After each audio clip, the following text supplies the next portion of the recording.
Today I decided to give you guys a ranking of the Indiana Jones films.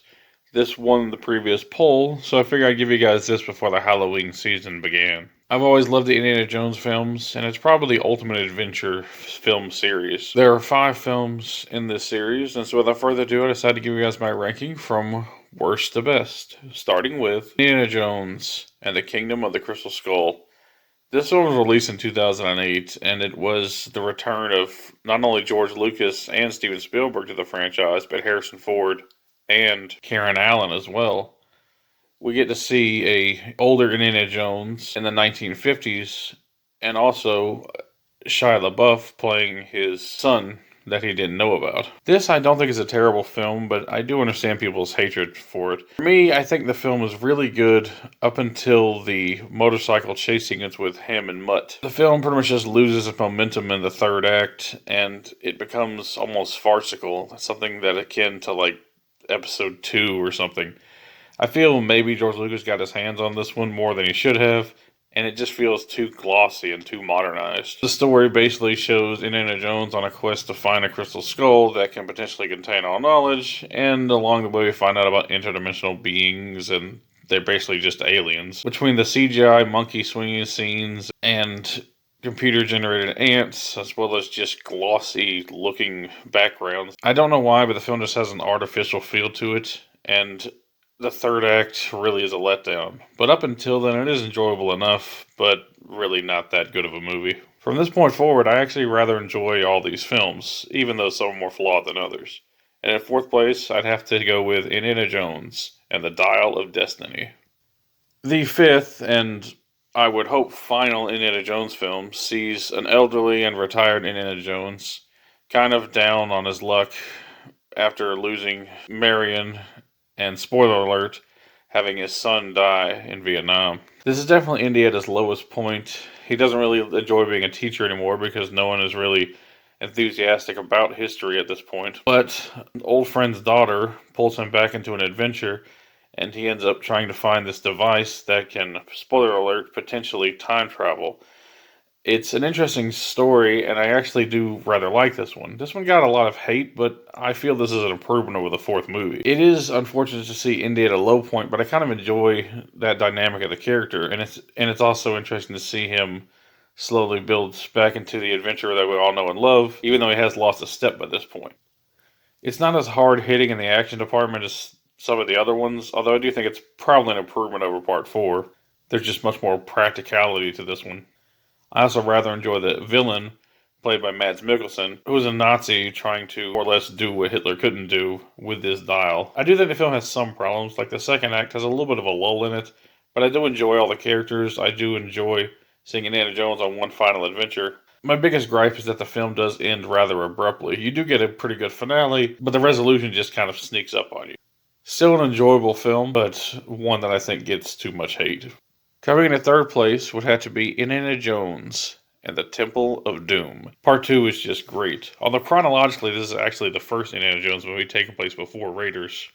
We see Indy on a quest to find these stones that are hidden in this Temple of Doom, which is underneath this Indian village. It's up to him not only to rescue these stones, but also the Indian children of the nearby village who have been kidnapped and forced into slave labor. Definitely the most darkest and screwed up Indiana Jones movie, and it was even part of the reason why they created the PG-13 rating. The film is PG, but by today's standards, it would be a hard PG-13. 80s PG is basically equivalent to PG-13, and this film was basically what forced the MPAA to create that rating at the behest of Steven Spielberg, no less. This film has high-paced action, a really great minecart sequence, a fun opening, and a Chinese club. The only real downside I would say is the character Willie, who is the love interest and Steven Spielberg's real-life wife. She's just kind of annoying and screams and runs around a lot, and I do like her character for the most part, but she's kind of like the C-3PO of this movie. You like her, but only in small doses. This time, Indy has a partner named Short Round, which is this really smart and resourceful kid, and we sadly never see him again in the franchise, but he is really good in this movie. He's a great addition to the Indiana Jones series. There's some really grotesque scenes in the film, including one with bugs and a really nasty dinner sequence.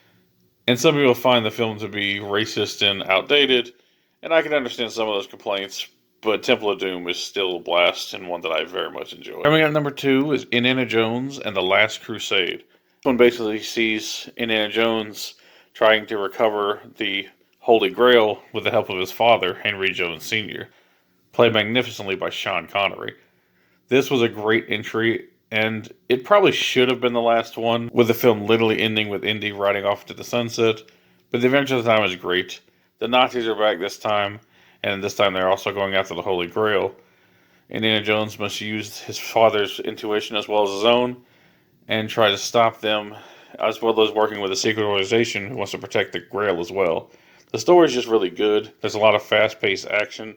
It's probably the second best in the series as far as action goes, and I really do love this sequel.